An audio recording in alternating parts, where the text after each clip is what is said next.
رشدا فأعوذ بالله من الشيطان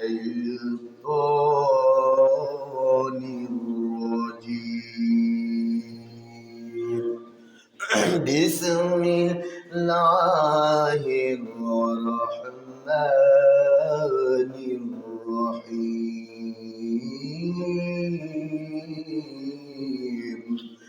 ما أصاب من مصيبة في الأرض ولا في أنفسكم إلا في كتاب من قبل أن نبرأها إن ذلك على الله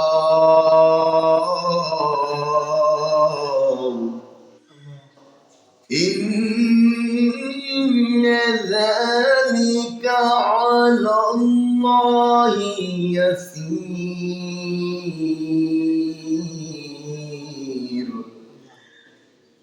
لكي لا تأسوا على ما فاتكم ولا تفرحوا بما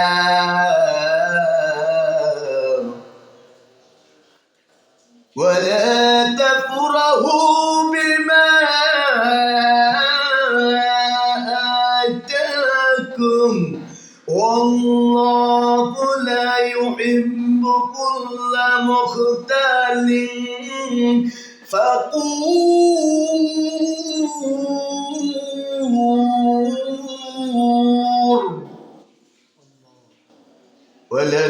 ولنبلونكم بشيء من الخوف والجوع ونقص من الأموال والأنفس والثمرات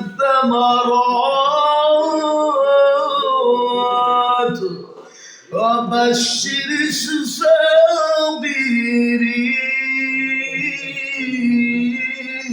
الصابرين صدق الله العظيم وصدق النبي رسول الكريم يا أيها الذين آمنوا صلوا عليه وسلموا تسليما اللهم صل على سيدنا مولانا محمد وعلى آله سيدنا مولانا মোহাম্মদ কোনদিন যেন দেখে সে যায় এই সুন্দর বাড়ি গোছানিয়া আরে এই বাড়ি তো আমার নয় আসল বাড়ি গুরুস্থান আল্লাহুম্মা সাল্লি আলা مولانا محمد وعلى آله سيدنا مولانا আপন আপন বাবরে মন আর কে আছে তোমার আপনজ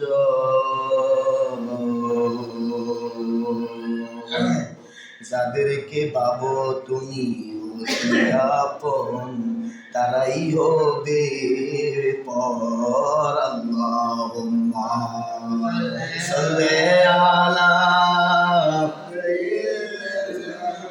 বলো জোরে জোরে মাওলানা মুহাম্মদ ওয়ালা আলিহি সাইয়্যিদিনা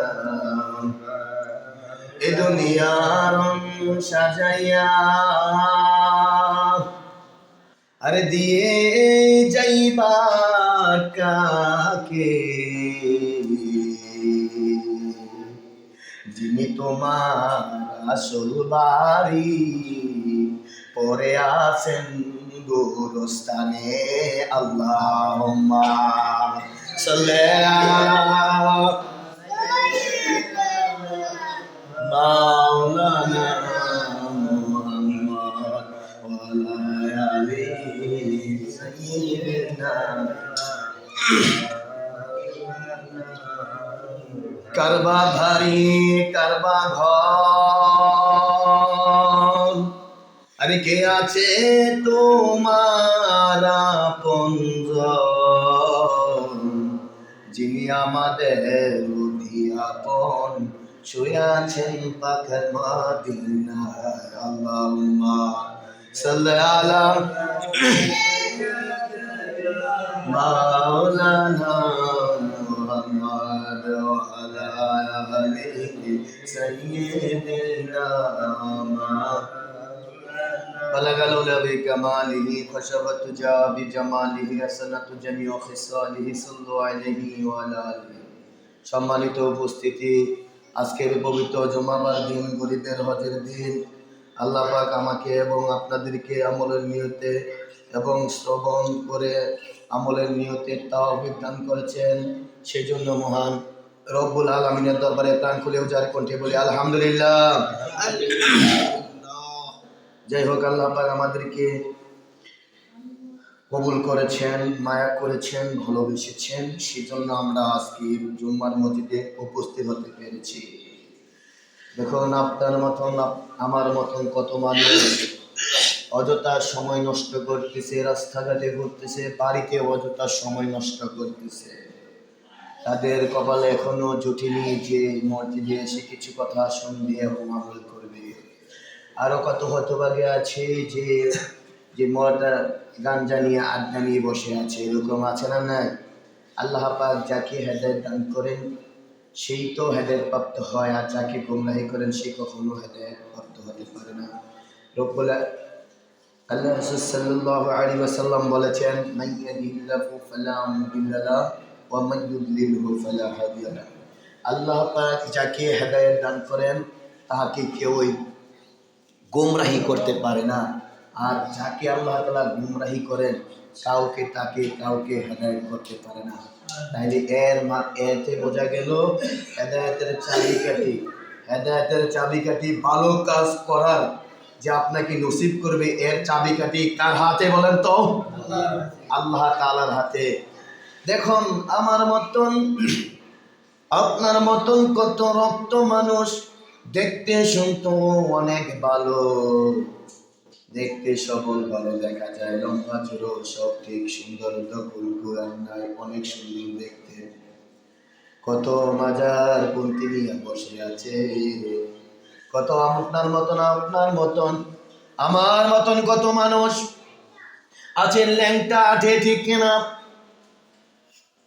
অনেকে আছে ইসলাম ধর্ম গ্রহণ করে না। আজকে আমরা কেন করতেছি না? অথচ আল্লাহ তাআলা এগুলি হেদায়েত দান করেননি। আর যদি হেদায়েত দান করতো তাহলে ইসলাম ধর্ম গ্রহণ করে মুসলমান হয়ে আল্লাহর ইবাদত করতো। কত বিজ্ঞ দেখবেন হিন্দুদের মধ্যে রয়েছে, খ্রিস্টানদের মধ্যে রয়েছে, ইহুদির মধ্যে রয়েছে, আমাদের মুসলমানের মধ্যে অনেক রয়েছে মাজারপন্থী, ঠিক কিনা? কারণ আপনার মতন আর আমার মতন দেখতে আরো ভালো, ঠিক কিনা? মোটা তাজা শেষ নাই, লম্বা চূড়ারও শেষ নাই, ঠিক কিনা? অথচ তাদের মাথায় হলো গোবর। যারা আল্লাহকে চিনতে পারলো না, সহি আমলগুলি করতে পারলো না, তারা আল্লাহ তাআলার কাছে লানত ব্যক্তি, ওই তারা হলো অভিশাপ ব্যক্তি। তারা মানুষ নামে জানোয়ার, কি বলেন তো? যারা আমার আল্লাহকে চিনতে পারেনি, আল্লাহকে বুঝতে পারেনি, হাবিবকে চিনতে পারেনি, তারা মানুষ নয়, তারা হলো জানোয়ার চাইতে আরো জানোয়ার, ঠিক কিনা? তাহলে তাদের মাথা হলো কি? গোবর, ঠিক কিনা? ভাই আমার বন্ধুগণ, আমরা কেন বিপদে পড়ে থাকি? বিপদ কয় ধরনের, কোথায় থেকে বিপদ আর আপদ আসে? আল্লাহ পাক পবিত্র কালামুল্লাহ শরীফের মধ্যে ঘোষণা দিয়েছেন বিপদ দুই ধরনের। কত ধরনের বলেন তো? একটা হলো আমার আল্লাহ পাকের পক্ষ থেকে বিপদ আসে, কি আসে বলেন তো? একটা আমার আল্লাহ তাআলার পক্ষ থেকে বিপদ আসে, আবার আরেকটা বিপদ আসে আমাদের গুনার কারণে, চলাফেরার কারণে। এই বিপদ দুই ধরনের হয়ে থাকে। কে ঘোষণা দিয়েছেন বলেন তো? কথা বলেন না কেন? একটা বিপদ আসে আমার আল্লাহ তাআলার পক্ষ থেকে, যেটা পরীক্ষা নেওয়ার জন্য, ইমানদারদের জন্য যত বিপদ আর আপদ আসে সেটা হলো পরীক্ষা স্বরূপ। বলেন ঠিক কিনা? আর বেঈমান কাফেরদের জন্য আজ আমরা অনেক অত্যাচারিত হচ্ছে, লাঞ্ছিত হচ্ছি, আর ভূমিকম্প হচ্ছে। এইগুলি মানুষের হাতের কামাই, মানুষ অপরাধ করে। ওই অপরাধ করার কারণে আজকে আমরা মুমিনরা পর্যন্ত ওই শাস্তি ভোগ করতে হয়েছে, ঠিক কিনা? যেমনি ভাবে একটা পিঁপড়া যদি অপরাধ করে আপনাকে আইসা কামড় দেন, ওই পিঁপড়ার বাসা থেকে যদি আপনাকে এসে কামড় দেয়, আপনি যদি ওই পিঁপড়াটাকে মারার জন্য প্রস্তুতি থাকেন, তখন ওই পিঁপড়ার পেছনে পেছনে যান। যাওয়ার পরে ওই পিঁপড়ার ওই বাসার সাথে মিশে যায়। পিঁপড়ার বাসার সাথে কি করলো? মিশে যায়। এরপরে পিঁপড়াটা আর চিনেন না কোন পিঁপড়াটা মারলো। এখন আপনি কি ওই পিঁপড়াটা মারেন না সবই পিঁপড়া মারেন? কথা বলেন না কেন? সবগুলা পিঁপড়া মারেন। এই জন্য আমরা পাপী বান্দাদের জন্য, নাফরমানি লোকদের জন্য, অত্যাচারী লোকদের জন্য, জুলুমকারী লোকদের জন্য আজকে আমরা ইমানদাররা, আজকে আমরা শাস্তি ভোগ করতে হয়েছে, ঠিক কিনা? আল্লাহ পাক বলেছেন, বান্দা আমি তোমাদেরকে দুইটা বিপদ দিয়ে থাকি। একটা হলো আমার পক্ষ থেকে পরীক্ষা স্বরূপ, আরেকটা হলো বান্দার পাপের কারণে পাপের কারণে বিপদ আর আপদ এসে থাকে। আমরা দুইটা আয়াত অকাট্য প্রমাণ আমরা জেনে নিই। Universal truth in the holy Quran. Holy Quran হলো সত্যি, ঠিক কিনা? লা রাইবা ফি, don't suspend all the holy Quran. এই কোরআনের মধ্যে কোনো সন্দেহ নাই। এটা হলো ইট ইজ দা মুত্তাকিন পারসন, ঠিক কিনা? মুমিন বান্দাদের জন্য, মুত্তাকিন লোকদের জন্য ইট ইজ দা মুমিন পারসন, ঠিক কিনা? Innocent person.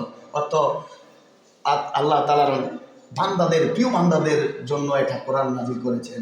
যারাই এই কোরআনকে বিশ্বাস করবে তারাই মুত্তাকিন হতে পারবে, অন্য কারোরা মুত্তাকিন হতে পারবে? আসুন আল্লাহ তাআলা তাগাবুন 64 নম্বর সূরা 11 নম্বর আয়াতে আল্লাহ বলেছেন, মা আসাবা মিন মুসিবাতিন ইল্লা বিইজনিল্লাহ।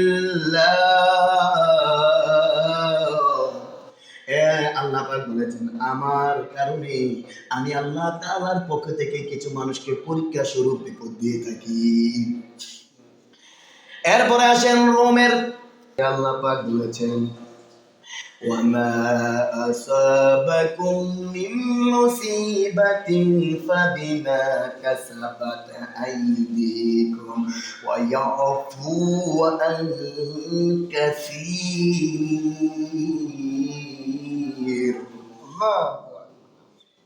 একটা হলো মানুষের হাতের কামায় অন্যায় অত্যাচার যে করে, জুলুম করে, পাপের কারণে দুনিয়ার মধ্যে গজব আর আজব দিয়ে থাকে। কে বলেছেন?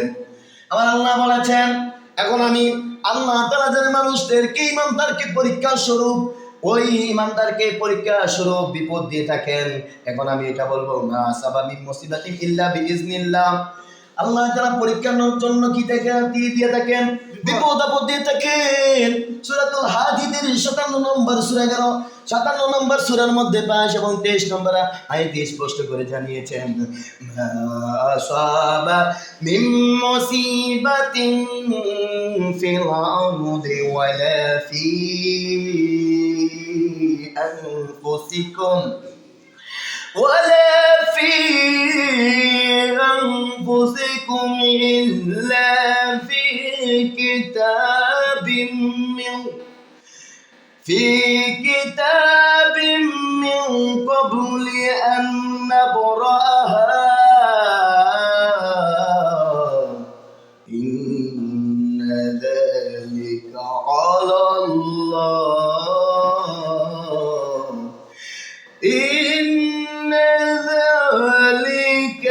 আলাল্লাহি ইয়াসির।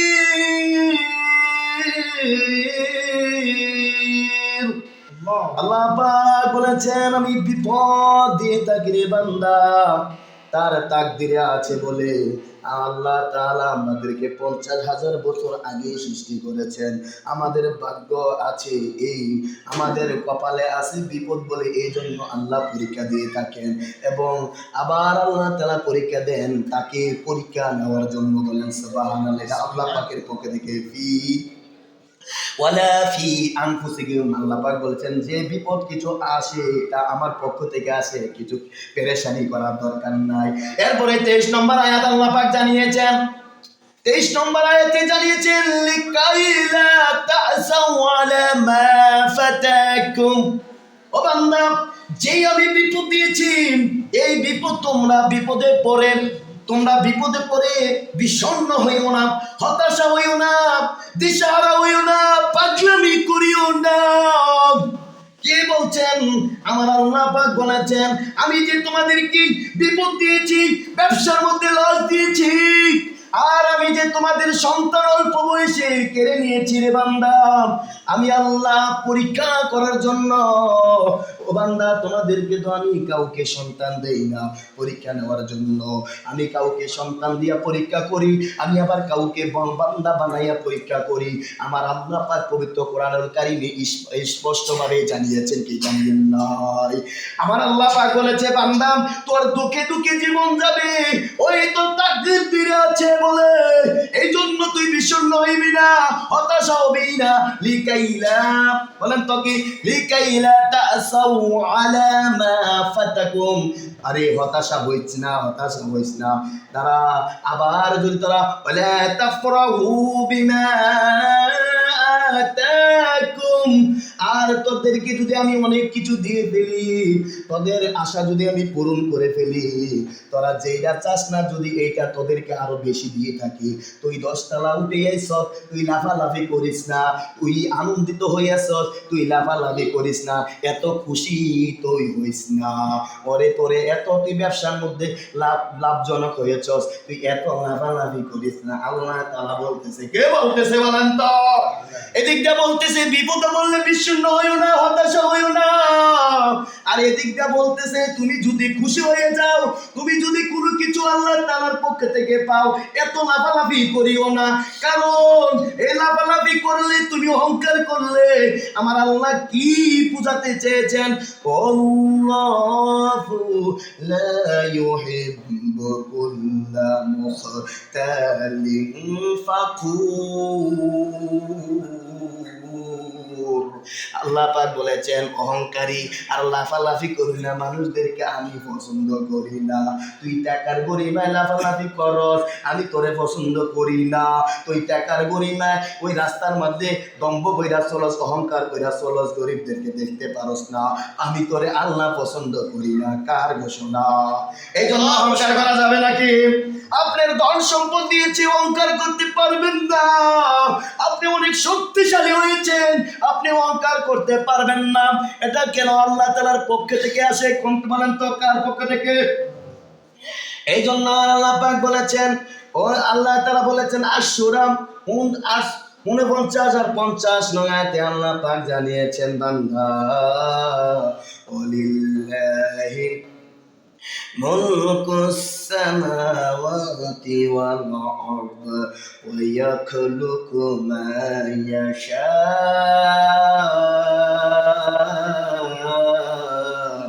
ইয়াহাবু লিমান ইয়াশাউ ইনাসাও ওয়া ইয়াহাবু লিমান ইয়াশাউ যুকুর আও ইউযাব্বিজুহুম যাকারানা ওয়া ইনাসাও ওয়া ইয়াজআলু মান ইয়াশাউ আকিমা ইন্নাহু আলিমুন কাদির। এখন আমরা আসি এই রোগের মধ্যে অনেকে পড়ে আছে কিনা? আল্লাহ তাআলা বলতেছেন সন্তানাদিতে কোনো কবিরাজ দেয় না, কোনো মাজার দেয় না, কোনো ন্যাংটা ভাবে সন্তান দেয় না। আজকে আমরা ন্যাংটা বাবার কাছে সন্তানের আশা করে যাই কি যাই না? ওই মাজারের মধ্যে সাজদা করি, ওই মাজারে গেলে সন্তান হবে। আমরা নিয়ত করি ওই মাজারে বয়স দিব, ঠিক কিনা? গরু দিব, ছাগল দিব সন্তান হইলে। এগুলা হয় আল্লাহ পরীক্ষা করে নেওয়ার জন্য, ওইগুলাতে নিয়ত করা যাবে না। আমার আল্লাহ পাক বলেছেন লিল্লাহি মুলকুস সামাওয়াতি ওয়াল আরদ, এই আসমানে জমিনের মালিক আমি আল্লাহ। ওয়া ইয়াখলুকু মা ইয়াশা, আর আমি যা ইচ্ছা করি তাই করি, আমি যা ইচ্ছা করি তাই করি। আল্লাহ পাক বলেছেন ইয়াহাবু লিমান ইয়াশাউ ইনাসা, আমি আল্লাহ যাকে ইচ্ছা তাকে কন্যা সন্তান দেই। আল্লাহ পাক বলেছেন কন্যা সন্তানের কথা বলেছেন প্রথম। কন্যা সন্তান হলে খুশি হওয়ার দরকার আছে না নয়? আল্লাহ নবী বলেছেন যা 3টা কন্যা সন্তান হবে। কয়টা সন্তান? 3টা হবে।